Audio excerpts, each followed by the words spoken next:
বড় হইদা। জয় গুরু।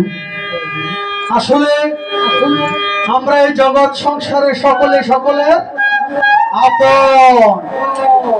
ভাই ভরধন রক্তের বাঁধন, যদিও পৃথক হয় নারীর কারণ। আসলে এই কথাগুলো হচ্ছে কথার কথা।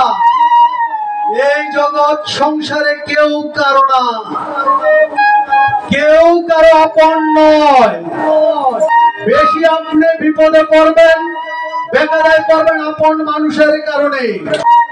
কেননা রাবণ যখন পরাজিত হয়, তার আপন ভাই ছিল তার শত্রু বিভীষণ। তাই রামের আপন ভাই বিভীষণ হচ্ছে রাবণের আপন ভাই বিভীষণ রাবণের শত্রু। সকল তথ্য উপাত্ত ফাঁস করে দেয়। আপনি আপনার নিজের আপন জনের দ্বারা বেশি ক্ষতিগ্রস্ত হবেন, বেকায়দায় পড়বেন। বিপদে পড়লে কারো সঙ্গ পাওয়া যায় না, কেউ পাশে থাকে না। নিজেকেই সাগর পাড়ি দিতে হয় অক্লান্ত পরিশ্রম করে। তাই শুনুন পদকর্তা তার গানের ভাষায় সাধারণ গ্রাম বাংলার মানুষকে কি বুঝাতে চেয়েছে। এই পৃথিবীতে কেউ কারো না হয়।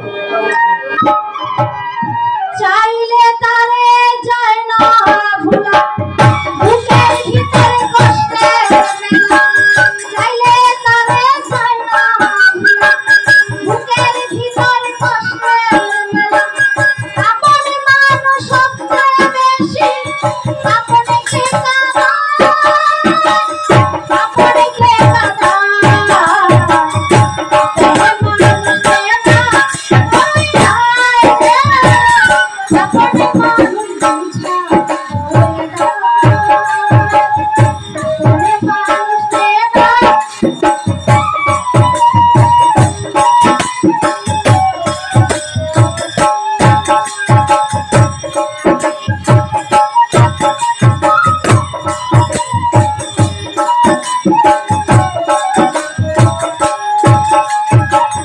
ছাড়ে না ঠিকানা।